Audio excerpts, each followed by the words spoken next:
Hello বন্ধুরা, আমি যেটা দেখছেন সেটা আমি একটা কাড়া বানাচ্ছি। প্রচণ্ড ঠান্ডা লেগেছে আমার, তো ঠান্ডা লাগলে আমি এই কাড়াটা বানিয়ে খাই, খুব উপকার। এটার ভেতরে আপনার আদা আছে, তুলসী পাতা আছে, লবঙ্গ আছে, দারচিনি আছে, তালমিশ্রি আছে। এটা যদি আপনি সকালে, সন্ধে কি রাতে শোয়ার আগে একটুখানি জাস্ট হাফ কাপেরও কম একটু খেয়ে শুন, তাহলে খুব আরাম পাবেন।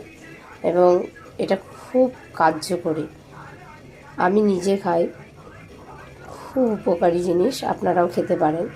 জাস্ট এই ছোট্ট একটা জিনিস আপনাদের সাথে শেয়ার করলাম, ভালো লাগলে লাইক করবেন। Thank you.